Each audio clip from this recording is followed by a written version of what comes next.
మా అందరి అభిరుచులకి ఏకైక ఎంపిక మానేపల్లి జ్యువెలర్స్. తరతరాలుగా తరగని స్వర్ణ బంధాలు మన మానేపల్లి జ్యువెలర్స్.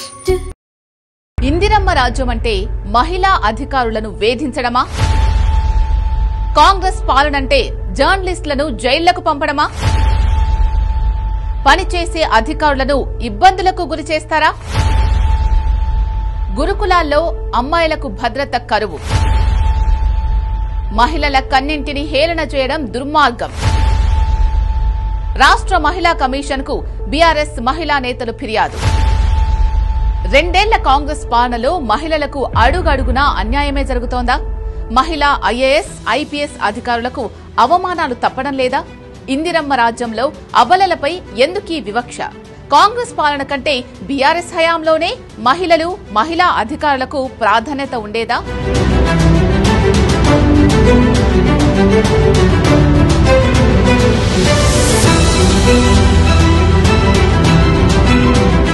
ఇందిరమ్మ రాజ్యం అన్నారు, మహిళలకు అగ్రపీఠం అన్నారు. అధికారంలోకి వచ్చాక సీన్ మొత్తం రివర్స్ అయింది. వనితలకు అన్నింటా అన్యాయమే జరుగుతోంది. మహిళలపై అఘాయిత్యాలు పెరిగాయి. వరుసగా జరుగుతున్న పరిణామాలతో కాంగ్రెస్ పై జనానికి విరక్తి కలుగుతోంది. 2 ఏళ్లకే కాంగ్రెస్ కంటే కారు పార్టీయే నయం అనే పరిస్థితులు వచ్చేశాయి. ఇందిరమ్మ రాజ్యం అంటే మహిళలకు ప్రాధాన్యత దక్కుతుందని మహిళలు ఊహించారు. ఎన్నికల ముందు వనితలపై వరాల జల్లు కురిపించడంతో నమ్మేశారు.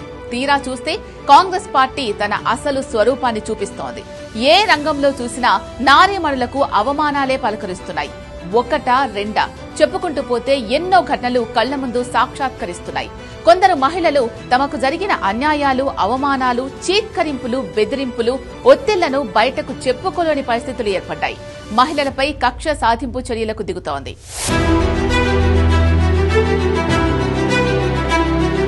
కాంగ్రెస్ పాలనలో మహిళలంటే గౌరవమే లేదు. ప్రభుత్వాన్ని ప్రశ్నించే మహిళా జర్నలిస్టులను వేధిస్తున్నారు. మహిళా జర్నలిస్టులను దారుణంగా హింసించి కొడుతున్నారు. ప్రశ్నించే గొంతుకలను అణచివేసే లక్ష్యంగా కాంగ్రెస్ ప్రభుత్వం పనిచేస్తోంది.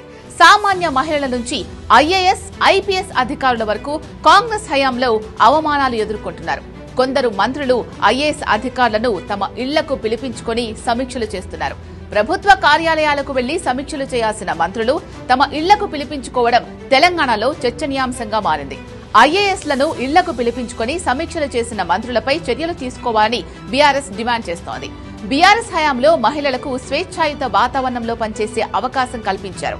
సీఎస్ గా మహిళా అధికారి శాంతికుమారికి ఛాన్స్ ఇచ్చారు. సమర్థవంతమైన అధికారినిగా పేరు సంపాదించుకున్న స్మితా సబర్వాల్ ను సీఎంఓ బాధ్యతలు ఇచ్చారు. ప్రస్తుత కాంగ్రెస్ పాలనలో పరిస్థితులు అందుకు విరుద్ధంగా ఉన్నాయి. పనిచేసే మహిళా అధికారులను వేధింపులకు గురి చేస్తున్నారు. రాజకీయ ప్రయోజనాల కోసం వారిని వాడేసుకుంటున్నారు. మహిళలకు జరుగుతున్న అన్యాయాలు, వేధింపులపై బీఆర్ఎస్ మహిళా నేతలు రాష్ట్ర మహిళా కమిషన్ కు ఫిర్యాదు చేశారు. ముఖ్యమంత్రి రేవంత్ రెడ్డి వద్దకు మహిళా మంత్రులు వెళ్లాలంటే భయపడే పరిస్థితులు ఉన్నాయని వెల్లడించారు.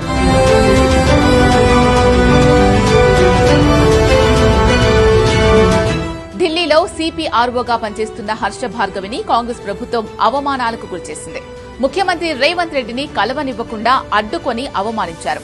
ఆమె కన్నీటి పర్యంతమవుతున్నా ఆమె వివరణ తెలుసుకోకుండా వెనక్కి పంపించేశారు. మహిళా ఐఏఎస్ అధికారి పరిస్థితి ఇలా ఉంటే సామాన్యులు ఇంకెన్ని కష్టాలు, వేధింపులు ఎదుర్కొంటున్నారు? ఎన్నికల ముందు మహిళలకు ఇచ్చిన ఏ ఒక్క హామీని కాంగ్రెస్ ప్రభుత్వం నిలబెట్టుకోలేదు. ఆఖరికి అందాల పోటీలు జరిగితే అక్కడ కూడా మహిళలను ఆటబొమ్మగా చూశారు. ఒక కంటెస్టెంట్ అందాల పోటీ నుంచి తప్పుకొని స్వదేశానికి వెళ్లిపోయింది. దీంతో తెలంగాణ బ్రాండ్ ఇమేజ్ అంతర్జాతీయంగా దెబ్బతింది. ఆఖరికి భర్తను కోల్పోయి పుట్టెడు దుఃఖంలో ఉన్న మాగంటి సునీత కన్నీటిని కాంగ్రెస్ నేతలు అవహేళన చేశారు. ఇంతకంటే దుర్మార్గమైన పాలన దేశంలో ఎక్కడైనా ఉంటుందా? ఇటీవల గురుకుల పాఠశాలలో వర్షిణి అనే అమ్మాయి అనారోగ్యం పాలైతే ట్రాక్టర్లో ఆస్పత్రికి తీసుకెళ్లాల్సి వచ్చింది. ఇంతటి దారుణ పరిస్థితులు ఏ రాష్ట్రంలోనూ లేవు.